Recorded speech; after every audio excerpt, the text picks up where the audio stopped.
wouldn't even be 1 month, so we would prorate that, yeah, it'd be April 9th, or May 9th through June 2nd. So am I correct that this amount would be more than the amount this person would be receiving if they were given the highway commissioner salary? Correct. If we gave step 1, yes, of the commissioner's salary, yes. I'm trying to figure out why, unless we're assuming that this person is doing both jobs? Yes, he is doing both jobs, so we're not naming anybody as the interim ops manager in the meantime either.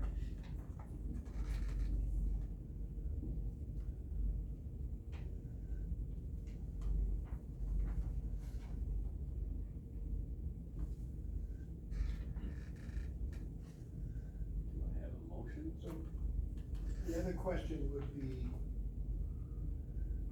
if you've already done it once before, I suppose we can't say we're setting precedent. But how would this affect circumstances when, let's say, the Health and Human Services, director leaves and somebody takes on their work for, have we done that before in other departments or not? I can't And would speak. that be the expectation going forward with other departments? Well, so it's, my argument would be it's a little bit different with the highway commissioner because per state statute, we have to have a highway commissioner to be eligible for state funding. So you have to appoint someone into that position. Also, this person is doing 2 jobs, and I think as a county, we want to recognize someone who's going above and beyond like that. I can say, when we were without a forest administrator and when we were without an HR manager, no, this body never appointed interims to take that over, and thus the stipend was not paid out. But Correct, per state statutes, right, we didn't lose out on any funding because we didn't have. So our handbook does address temporary appointment, so employees that are temporarily appointed to positions of a higher employment category shall be paid at a rate determined by the personnel committee, taking into consideration qualifications, duties, and duration. And then at the end of the temporary appointment, the employee's pay rate would go back to the previous category pay rate. That's pretty standard.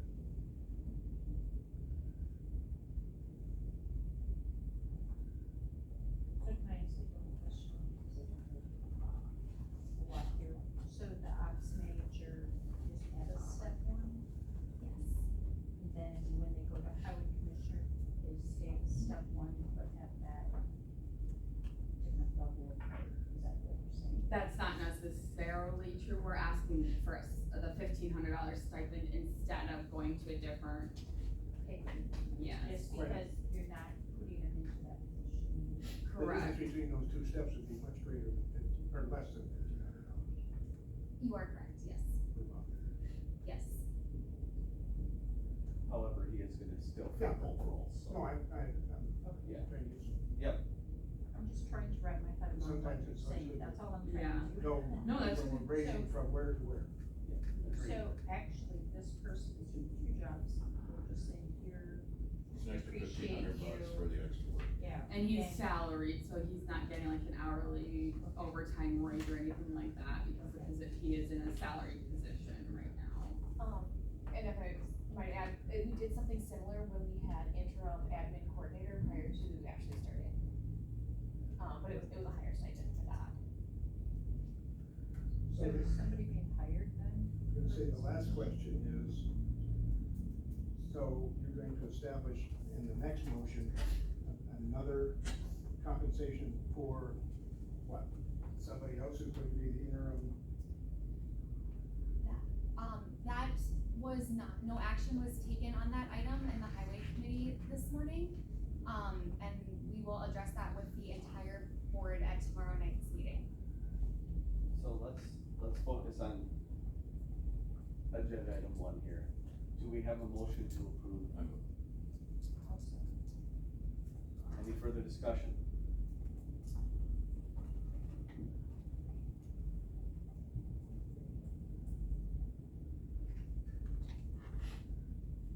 Hearing none, I will call the question. All in favor, say aye. Opposed? Motion carried. We'll move on to number 2. Approve interim highway commissioner compensation effective June 3rd, 2024. Now you said highway committee didn't take any action on that. That is correct. Okay. What was the recommendation made to the highway committee about that? Was it similar to the first agenda item, or? We No, that- didn't We didn't discuss discuss it it, at all. no, we kind of changed a little bit of a course of action in the highway committee, and that's, if you guys have seen the addendum that came out to the county board for tomorrow night, we'll be discussing before we do this one, is what we kind of talked So I about. don't think we, do we wanna take action on that? Do we wanna just, we can just move on if we don't wanna take action. We don't have to have a motion or anything. We can have that discussion. Seems to me if the rationale for the first one was that the operations manager was also doing the Right. commissioner's work, and we don't know who and what position is going to be taking the interim position now. It'd be hard to justify, doing the same, so it probably is I agree. best to leave it lay. Let's, And our next personnel, we have to go back to Interim after Right. someone comes in and play. Let's see what the highway committee wants to do. Actually, we'll meet before it goes, so probably have to take Didn't you say the office person is leaving? That's why the 2 dates are in there, and that's why, the addendum was added to the county board So- to discuss. we don't know who would take that position June Right, 3rd, so right. I think we're good there. There is an addendum to the agenda, and that is, approving a July 1st, 2024 general employee wage adjustment. So I will start here, so last year, when we worked on the budget process, we had a lot of things that were unknown at that time. We didn't know how much it was going to cost to demolish the old hospital and perform the asbestos abatement. At that point in time, we had every reason to believe that we were going to spend all of the wind down funds, which had restrictions on them anyway, and then some county dollars as well to get that, taken care of. After the budget was approved and everything, circumstances have changed in that respect. We got the restrictions on the wind down funds released, so we no longer have to pay back anything when we do sell that property. And the asbestos abatement and demolition costs ended up being considerably lower than we had initially anticipated. So when we were working on the 2024 budget, the personnel committee had, forwarded to finance a recommendation that employees move up 2 steps on our wage grid. And there's 1.25% approximately between each step. It got to finance, and finance was hesitant to approve 2 steps because of all the uncertainty and budget constraints. So the finance committee approved a 1.25% increase, and not to, well, not actually with the personnel, was that we weren't going to adjust the whole grid up for, cost of living and inflation adjustments, and I'll let Ashley just talk more about that part later. So, out of all of the general employees that are on the wage scale, only got a 1.25% increase on January 1st, 2024. Unless you were red circle, correct? Unless you're a red circle, correct. What does that mean? So red circle means, so we have 21 steps on our wage grid. So when we first implemented, our wage scale, employees were placed on the step that provided at least a 2% increase. So, and we implemented on March 1st, 2023. So if you were making below step 1, and you took added 2% onto that, it was still below step 1, you were placed on step 1. Because that was the lowest step that provided at least a 2% increase. Some people were above step 21, their wage was kind of out of line with what the study had shown. So when we implemented, they got a 2% increase, but from then on, they're considered what's red circled, and we have a red circle policy in our handbook, which states, you know, until the scale catches up with your wage, you will not receive pay increases. So we have, just a couple people that are on, that are red circled above step 21. How many? I think just two, let me just double check here quick. I think you said 2 last Thursday, Yes. but maybe 3 at the very first. So, 1.25% increase on January first. The 2023 preliminary results are in, and, we're actually showing for all of our, modified accrual funds, which would be, it would include the general fund, health and human services, capital projects. We're showing revenues in excess of expenditures of, just over 1.1 million for 2023. So, a big part of that is because, timber sales were higher than originally budgeted. We tend to budget pretty conservatively for our timber sales because you just don't know exactly what the market's going to do, and these sales are bid out, what, 3 years at a time? Four, okay, so you don't know, how much of the sale is gonna happen in 24 versus 25 versus 26, so you kind of, budget on the conservative end. And then also our general fund investment interest did well in, 2023. And so this also accounts for any budget amendments, budget transfers that will be between funds, because that's why I took the lump sum of all those modified accrual funds.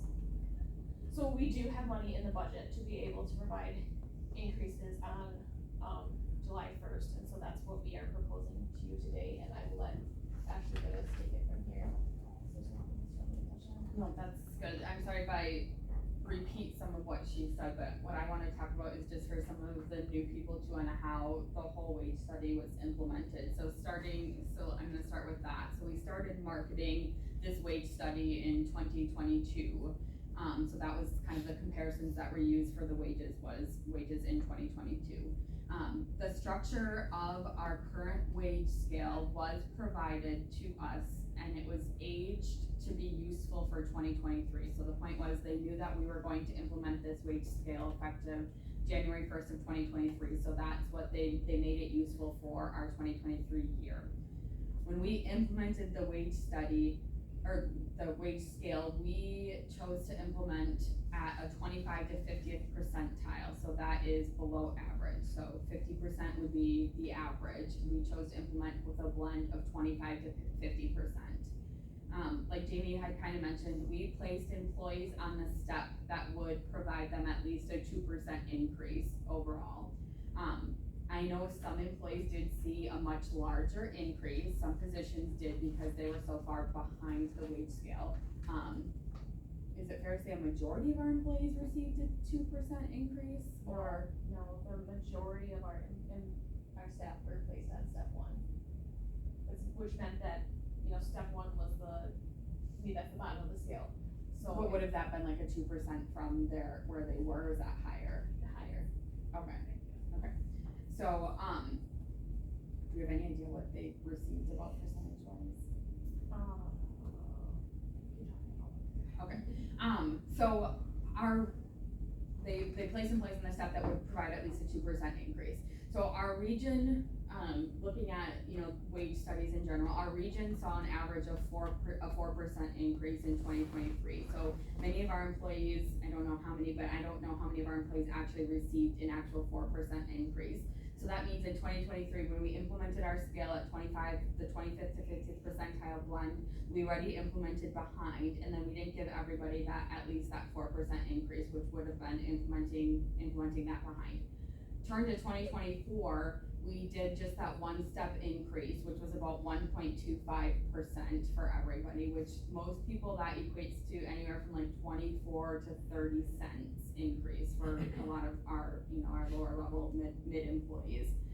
Again, the industry average, and when I talk about us specifically, I'm talking even like the northern region of Wisconsin, so I'm not comparing it to metropolitan cities, we're not, comparing it to anything like that. Like Wisconsin was broken up into four different regions. So again, the average for 2024 was a 4% payroll increase. we only did 1.25, so again, even further behind. So the last 2 years, our regions moved that structure, our pay structure forward by about 3.25%. So we have not done anything with our structure since we implemented that in 2023. Moving our structure would mean essentially a cost of living increase would be what you'll typically hear that. So when I say moving our structure, that would be a cost of living increase. And then Are you saying that you're increasing all of the steps? yes, you're increasing, which would in turn give your employees increase, cause you're increasing those steps, yes, for cost of living. So the average payroll move that they saw in the last 2 years would be 4 to 4.25% increase, and that would be with adjusting your scale with that cost of living, and then also stepping your employees. Our steps are too small, they're only 1.25% in between. One of the main reasons why they chose to go that small is because if we followed the recommendations that we should be following when doing annual increases, you should be doing a cost of living increase, so moving that structure, and also stepping your employees, because you wanna do two things. You want to move your structure, so that way you can increase employee wages, or starting wages, so we can keep up with our recruitment, but we also want to step our employees, because right now, and I don't know if you don't have your computer hooked up, but that bar graph, we have so many of our employees are congested down at like step 1, 2, 3, 4, because when they implemented in 2023, The majority of the people are down here. we implemented so many of our people. There's a couple, there's one that's like an anomaly that's kind of at the top there, because it's a part-time employee that's kind of being paid at a contracted employee rate. Because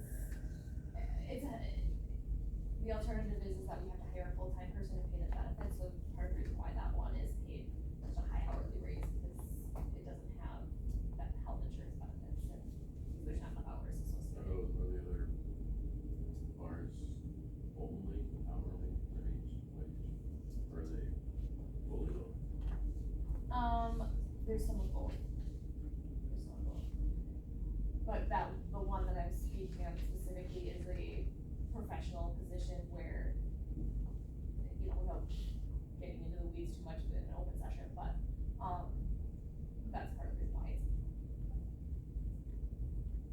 So. So when you talk cost of living, does that mean, like, everybody thinks cost of living, but then you add into the insurance rate goes up, so that means the cost of living increase away. Yes, I don't know, what did you guys increase That part I insurance know. premiums that January Oh, 1? yeah, our staff, I mean, effectively, and Jim, you've heard this before, effectively took a pay cut, because our insurance went up 4%, 6? Yeah, it was. Even, Yeah. whatever, we gave a 1.25% pay increase, and insurance went up either 4 or 6%, I can't So remember they now. took a pay cut. So they didn't get a cost of living increase. So the reason why our steps, because from what I learned about this whole process is that when they first gave us the scale, our steps were a lot further apart, probably by 2.5% apart instead of that 1.25. We cut that down to have it more attainable to these steps, but in talking with Carlson Detman, the reason for that too is that way we could obtain both a cost of living increase and a step increase, and there was no way we would have been able to do both if we kept our steps at that 2.5%. But now what's happened is we haven't kept up with doing both those cost of living increases and also stepping that. So since we implemented the scale already suppressed and then did this, we're falling further and further behind. So it's hurting us in recruitment and also retention on both ends of it. So what we're asking for is to do a 3-step increase effective July 1st of 2024, since we have those funds, and to try to get that congestion off of the bottom so much, because right now as HR, I have the authority to hire on new employees between step 1 and step 5. So when I post any new position, I post it as step 1 through step 5. However, I really can't offer anybody, it's very rare that I can offer above a step 1, no matter how much experience somebody has coming in. An applicant can have 20 years of experience, but I can't really offer past a step step one, because we have employees that have been here for 10, 15 years with all this experience that are sitting at a step two. So how can I offer a brand new employee the same or a higher wage than them? We have that so much congestion at the bottom of the scale that we have no availability to move that. So what we're asking for is that 3-step increase to at least move our employees along to where we kind of should be to get to that 4.5% increase that we should have been doing the last 2 years, effective January 1st, 2023, and then 2024, to keep up, not even to keep up, to maintain our gap with market and with our competition. So there- Go back just a couple of things. I understand the, money from the demo. But are you also saying that part of the budget is built on income from a variable that may or may not be there the next year? Yes, and that's So why we you're- budget conservatively on those. But you're putting in a long-term commitment based on short-term income. Yes, and what I didn't mention though is that we also had about $3.5 million that was previously assigned for potential demolition and, Yeah. aside from the income that I'm talking about, aside from the wind down funds, we had set aside the hospital rent money, from renting out the hospital and the nursing home building, in case we needed to use that, and so that will be coming as unassigned in addition to the revenues and excess So you're not worried that government speak that's unfunded mandate? Right, well, and to Jamie's point, we always budget conservatively for stumpage, always, and we had a record year in 2022, we had a second record year last year. This year, we are seeing the effects of the market, but we're still anticipating above budgeted stumpage. And then also, of course, our levy limits, we've had great, net new construction the last couple of years as well, and we don't see that slowing down for next year. So the only other thing is all of these are, all these are in hourly rates, all these people are not hourly employees. That is correct, yes. So you're just Just break stones. You're just So doing the math. Yep. So I'm gonna ask you a couple questions, and forgive me if somebody's already asked you these before, okay? We have a budget surplus, if you wanna call it that, okay? But we're scheduled to borrow money this year to do things, okay? If we have the money, why are we putting that on the taxpayers instead of using that budget surplus to not borrow quite as much money, one? Two, I am a little concerned, I'm not saying we don't need to do something, I'm a little concerned with the timing of this, because next month we have contract negotiations that will be starting. And I'm worried about setting a precedent now going into that as well. So those are some of the things that I'm concerned about with this, okay?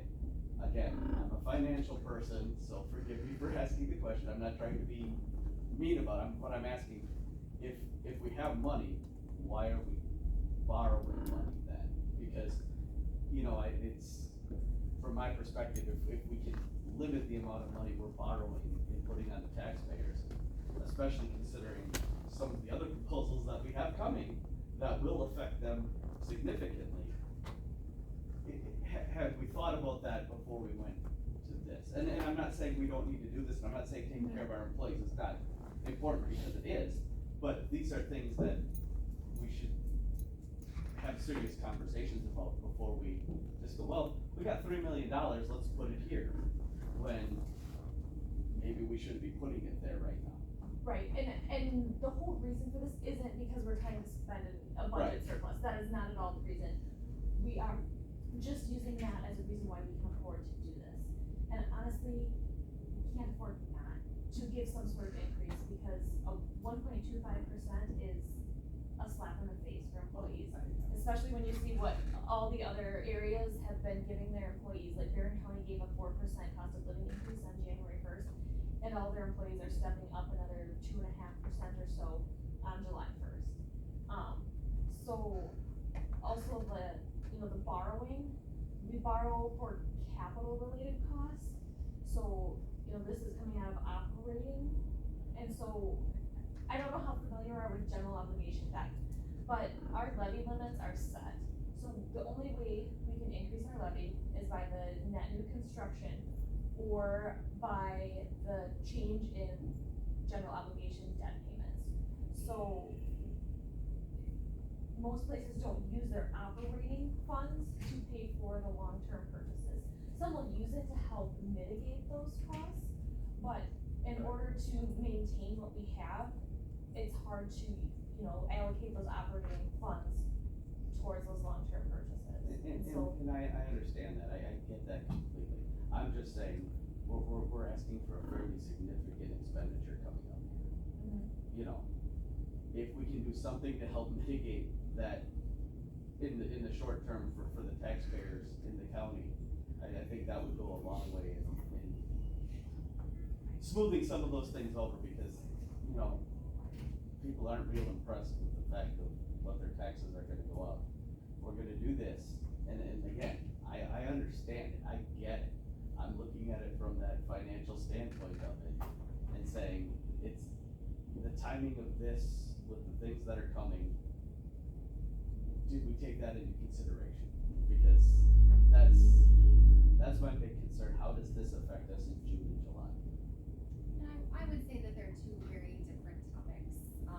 Capital improvements, investing in our infrastructure, I think is a completely different conversation than what she is seeing, struggling with recruitment and retention. And to touch on the union negotiations, our law enforcement officers are in the same boat that our general staff are. So I don't think that will have any impact on negotiations, because they're just as far behind as the general staff. So I think it'll just be the same discussion. I'm just, these are things that we need to take into consideration when we make these decisions, and they're questions that need to be asked, and again, not trying to upset anybody, but asking the questions. Well, I'm upset, no. Well, anyway, well. I have several questions.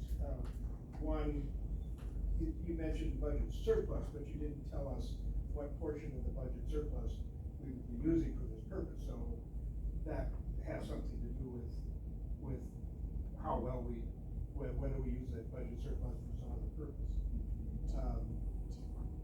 The other question that I would ask you, sort of, when you talk about budget surplus and what we do with it,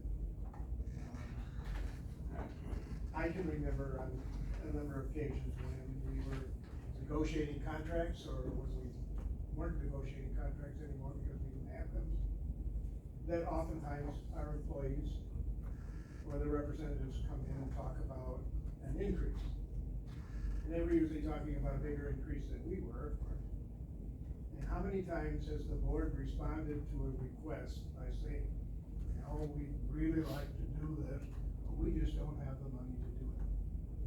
So then when we have the money to do it, then we say, well, we're not gonna do it anyway. So it sort of says we don't wanna do it even when we have the money. I've got this for you, Dave. Okay, so the approximate financial impact for this year, right, is $152,990, and $305,981 annually thereafter. Right. Okay. That gives us. So there's that.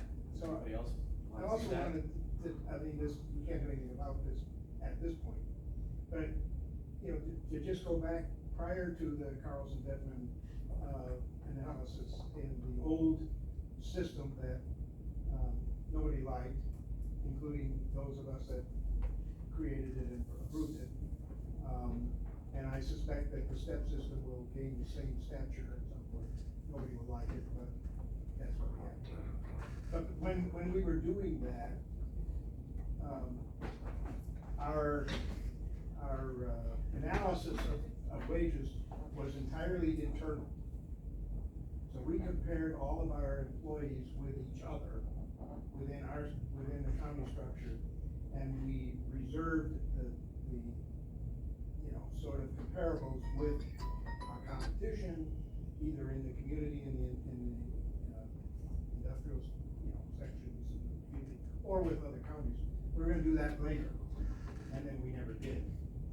So one of the things that came out of the Carlson Detman was to show us where we, not only rest with some kind of internal equity, but also whether we could achieve some more equity with our outside. Okay. And in the process originally, there were quite a number of employees that were above that level that we're now talking about red circling or have red circling. There were way more of those at that time. And the county made a decision not to red circle those employees.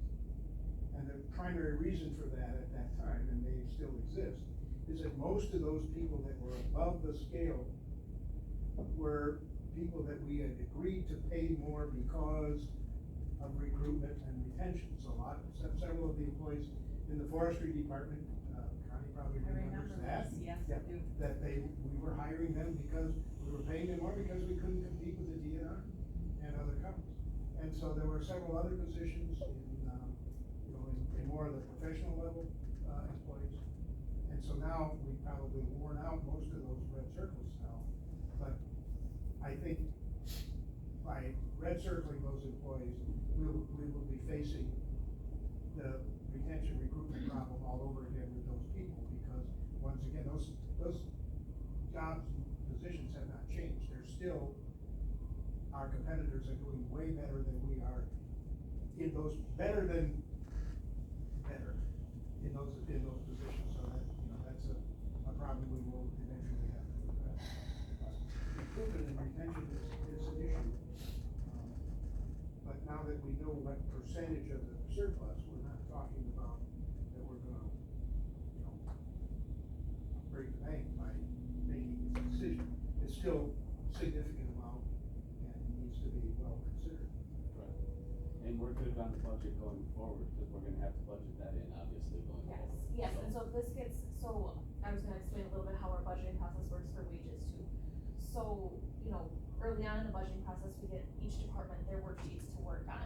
And so we tell them, do not touch the wage section, we have updated it based on what the wage rates are currently at. And then we budget in our contingency fund for the next year's wage increases. So the wages in each individual budget are kind of a year behind for the most part. There are some that are set by union contracts, so we're able to set those, but we're not gonna really be able to do that this year because the contract Right. negotiations will be going on while we're trying to work on the budgets. So, if this goes through here, when we work on the 2025 budgets, the wages that they're building their 2025 budgets off would include that 3-step increase. And so then we budget in contingency for whatever wage increase for the general employees gets approved later on.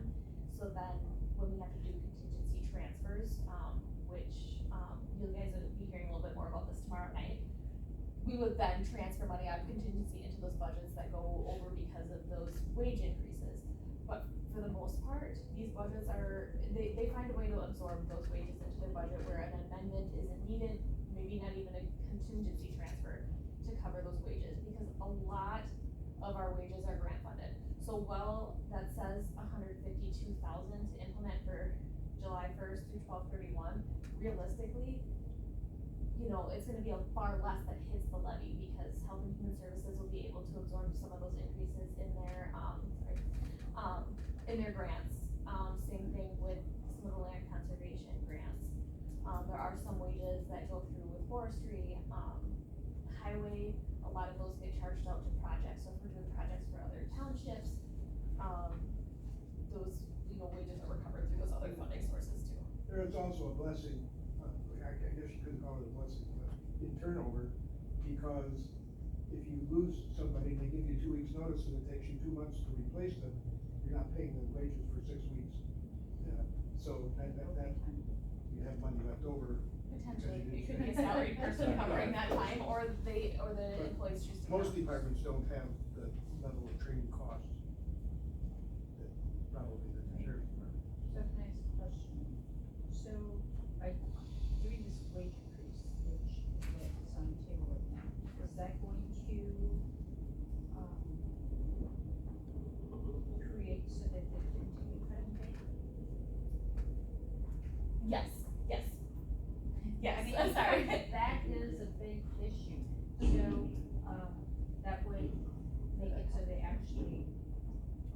cause it wouldn't be, you know, like, if health insurance went up 6% and wages only went up 4%, you're still going to have an increase in wages, because obviously the health insurance is based on a smaller amount to begin with, the increase on I that. understand that, but I mean, a lot of them didn't see increase at all, and that is Correct. kind of, And this would do wonders for employee morale, wonders.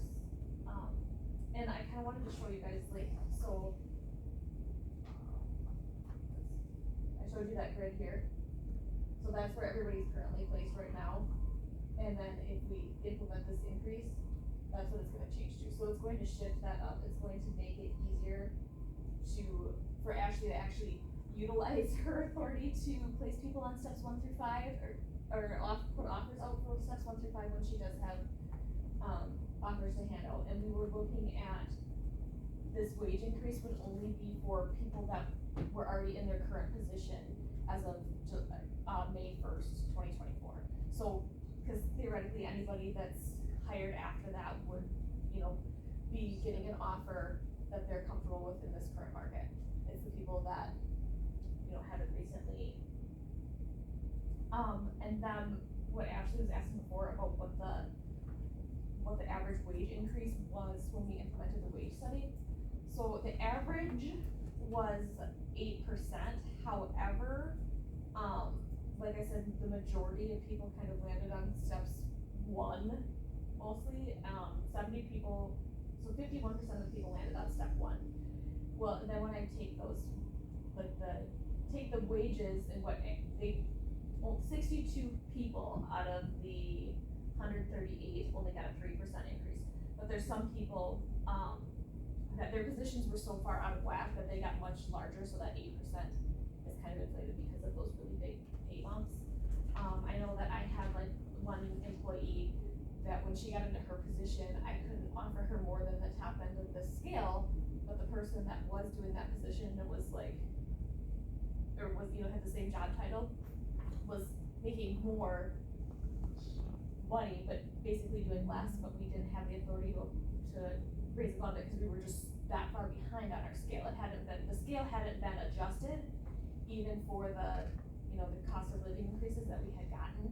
And I think it had been maybe 4 years since it had been adjusted. So it was a big adjustment to implement the wage study, and because that same position landed on like a step 4 with the new scale. So it went from, you know, being red circled to down to a step 4 out of 21. So it just kind of to put it in perspective how far out of whack we were. So in other words, we gave about a 5 to 6% increase across the board 2 years ago, Yeah. on an average. Yeah. So my issue with this is, I'll just say it, I voted against this in finance. The reason is 304,000 or 152,000 turns into 305,000 next year. And then if we wanna stay up with the cost of living, well, you might as well double that again. So now we're gonna be talking possibly 600,000 to 700,000 next year if we wanna implement something similar. It's gonna have to be budgeted somewhere along the way into 2025. I'm not saying the employees don't deserve something by any means, but I still wanna see the county stay within their fiscal means. And I don't know exactly what that answer is. I'd be in favor of a 2-step versus 3. But, and the steps are small. We battled with this in personnel before when it first came through here in finance, and the steps got smaller because of what could the county afford that the board would be willing to sign on for at the same time when it came to it. It started at around, I think, I wanna say we were pushing the 700,000 range with the first one, maybe a little more, to bring that up to their scale. And that's why these steps, if I remember correctly, somebody correct me if I'm wrong, but these steps ended up shrinking. As to where, but now, I agree with the girls, we got a problem down here on the bottom. I think what you're gonna end up seeing is we're gonna have to address the bottom steps in some cases, where possibly 2 becomes the new 1, or 3, whatever that may be. But then we're not gonna get ahead either, we're still gonna be playing catch up. If we move this whole scale to the left. You still have the congestion on the bottom, yeah. Yeah, you still gonna have that, just press Let that them move to button. the left. Right. Well, I can't there now. So that's why we were Yeah, proposing I like. can just see the headline now, county board moves to the left. That's why we're proposing now, focusing more on On the the steps, sheet. and then in 2025, focus more on getting the scale adjusted. But right now, we just kinda wanted to get rid of that congestion at the bottom of that scale. I don't know if we're gonna gain on the congestion, because I think we're gonna end up with these steps getting moved in order to attract. How does somebody, you mentioned that you have someone that's been here for like 10 years, that only moved a single step. How is that possible? No, because when they implemented a lot of the wage scale, they implemented so many people at step 1, and then we only did a 1 step increase in 2024. So almost all of our employees are at step 2, but they were so far behind already that they got implemented at step 1. And then they went up to step 2, so a lot of our employees that have been here for many, many years are only at step 2 or step 3, because that's how far we've been behind on the wage scale. So wouldn't it make sense to take people who jump up on the scale based on their years of service, so you keep the longevities, you can retain these people? So I mean, we. That was discussed back in the day, couldn't quite get it figured out, but it's not a bad idea. It's not automatic. Year to year. No, the committee, you guys decide what you're gonna allow the employees to step. So when we implemented, we also did, we placed people, I'm sorry, I skipped this part, we placed people on the step that provided at least a 2% increase. And if we would have like placed them on for years of longevity, it would have cost well over $1 million to implement. So then we kind of wanted to find a blend, and so anybody that had would have at least 10 years of service attained in 2023 got an extra step. That's what it was. We were hoping that spread that scale out a little bit. I'm not a big fan of getting increases just for showing up. And, I don't wanna step on your That's toes, what but education does. most of the people that have left in the last couple of months have been here for under 5 years. Have been like, Most of the people that have left in the last few months have been here for under 5 years because of Wage and wage benefits. and benefits. So we end up trying to walk the tightrope between keeping our employees happy here and being entertaining, but also being competitive. We're just in the vicious cycle of never having anybody above this stuff, because you're just keep hiring and training so that they can go somewhere else and do a real job, is basically what we're about. That's what you're It doing. truly Right. is, I mean, they It's- come out at the only people you can get to come, and I only know sheriff's department stuff because I do it, is for every grade school, because that's the only place they can get in. And once they get so many hours, they get a year or two in, off they go to where they can get their real job. So, I mean, our insurance isn't great at all. At The all. problem is. Well, and that's the next thing we're gonna be. When you talk about that, It's awful. we don't do well when you compare with, the people that are hiring away from us. But then, the guy that lives next door to me, our fringe benefits look pretty darn good to him sometimes. And so, the people that pay the bill, so to speak, We're never gonna they see a be different compared. comparison, so it I really, don't know it's that. really a sticky thing, because we're not competitive in our market, but then we're also not competitive in the other direction with so many of the people in the community that are. Right, we need to close the gap between us and Barron, I understand there's a gap there, but we're never, we're never gonna be on par with Barron or Chippewa or Eau Claire, well, we're just not, we don't have that in Rusk County to do that, and, it's. Remember that levy limit that we curse every time, and it has had a anti-progressive element to it, because it's a percentage. So the rich get richer. The richer counties can increase their levy by the same percentage as we increase us, but they get more of an increase, so. It's unequalized value.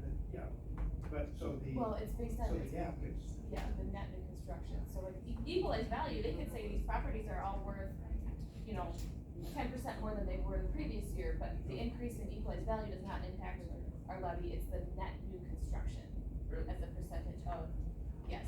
Jamie, are we projecting a shared revenue increase? Well, we did budget for the 2025 amounts aren't out yet, but we did budget for the increased amounts in 2024. you're trying to wait until it's too late to use that information when you're budgeting, so that's another trick to say.